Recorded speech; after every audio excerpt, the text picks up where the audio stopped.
موزوں پر مسح کرتے ہیں اس کا طریقہ کیا ہے؟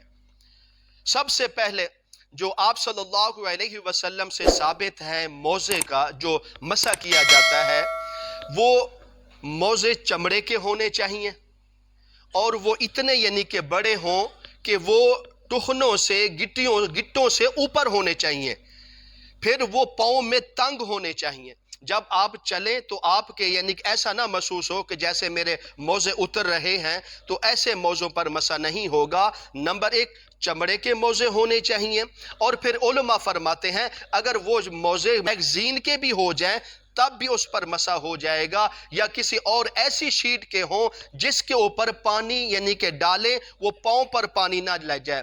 یعنی کہ آپ کو آسان کر کے سمجھاتا ہوں، یہ اس طرح کر لیں کہ اگر آپ نے پاؤں پر پانی ڈالا ہے چلو بھر کے تو وہ پانی آپ کے پاؤں تک نہیں پہنچ سکا تو اس پر مسح ہو جائے گا۔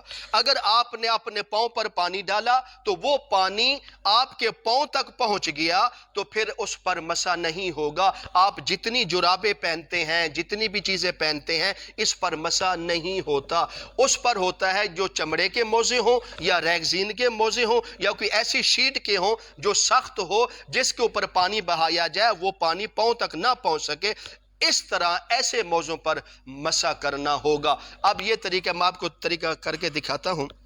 موزے پہنے ہوئے ہیں، آپ نے سنت کے مطابق وضو کیا، ہاتھوں کو دھویا، صحیح طرح وضو کیا، تمام وضو کے اعضاء کو مکمل کرنے کے بعد جب آپ نے اب پاؤں دھونے کی باری آئی ہے تو پاؤں پر تو آپ نے موزے پہنے ہوئے ہیں، اب پاؤں کو کس طرح دھویا جائے گا؟ اس کو دھویا نہیں جائے گا بلکہ اس پر مسح کیا جائے گا۔ اب مسح کرنے کا طریقہ یہ ہے،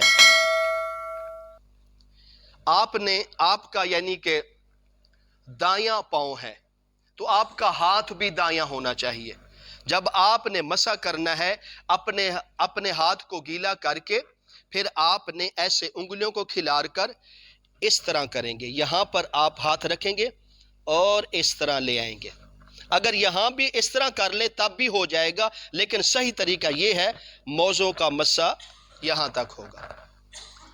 آپ نے صرف یہاں پھیرنا ہے ہاتھ، دائیں بائیں نیچے پھیرنے کی ضرورت نہیں ہے۔ ہاں اگر آپ کو پتا ہے کہ میرے موزے گندے ہو چکے ہیں یا گندے چھینٹے پڑ چکے ہیں تو پھر تو اس جگہ کو صاف کر سکتے ہیں، لیکن جو وضو کا مسح ہے موزوں پر وہ یہ انداز ہوگا، اس طرح آپ کریں گے، یہ طریقہ، اس سے آپ کا مسح ہو جائے گا۔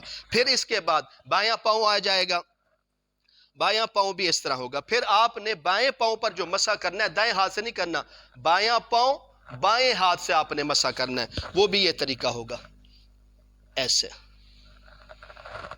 یہ آپ کا مسح ہو گیا۔ آپ نے ایک مرتبہ دائیں پاؤں پر ہاتھ پھیر دیا، پھر آپ نے بائیں پاؤں پر ہاتھ پھیر دیا، آپ کا یہ پاؤں بالکل صاف ہو گئے، آپ کو دھونے کی ضرورت نہیں ہے۔ اس مسح سے آپ کا وضو مکمل ہو چکا ہے۔ حالانکہ دیکھ لیجئے اس کو عقل تسلیم نہیں کرتی۔ حضرت علی رضی اللہ تعالی عنہ کا قول ہے، وہ فرماتے ہیں میرا دل کرتا اگر میں شریعت پر پابند نہ ہوتا تو میں موزوں کے اوپر مسح نہ کرتا بلکہ موزوں کے نیچے مسح کرتا، کیونکہ جو پاؤں نیچے رکھتے ہیں یہ گندے حصے ہو جاتے ہیں، لیکن میں شریعت کا پابند ہوں اس لیے میں آپ صلی اللہ علیہ وسلم کے بتائے ہوئے طریقے کے مطابق مسح کروں گا۔ اسی طرح جو میں نے طریقہ آپ کو بتایا ہے اس انداز سے اگر مسح کریں گے تو آپ کا وضو مکمل ہو جائے گا۔ اب دوسری چیز، اب ان موزوں پر یعنی کہ کتنی اس کا وقت ہے؟ ہم نے موزے تو پہن لیا، اب اس کو کتنا وقت پہن سکتے ہیں؟ مسافر کے لیے 3 دن ہیں 3 راتیں ہیں، وہ 3 دن 3 راتیں پہن سکتا ہے اور ان پر مسح اس کا چلے گا، اس کا وضو مکمل ہوگا۔ اور جو مقیم ہے، جو اپنے گھر میں رہتا ہے، اس کے لیے 1 دن 1 رات ہے، موزوں پر مسح کرے گا۔ اور پھر اگلی بات سنیں، اب اس کا وقت کب سے شروع ہوگا؟ مثال کے طور پر فجر کی نماز کے بعد موزے پہنے ہیں تو اب یہ اس کا وقت اس وقت شروع ہوگا جب آپ کا وضو ٹوٹے گا۔ مثال کے طور پر ابھی آپ نے موزے پہن لیے ہیں، آپ کا وضو 2 گھنٹے بعد ٹوٹا یا 6 گھنٹے بعد ٹوٹا، جب وضو ٹوٹے گا اس وقت سے آپ کے موزوں کا وقت شروع ہو جائے گا۔ مثال کے طور پر صبح کو پہن لیا، آپ کا وضو ظہر کے وقت ٹوٹا ہے، تو اب اس موضوع کا جو وقت ہے 24 گھنٹوں کا وہ ظہر کے وقت سے شروع ہوگا۔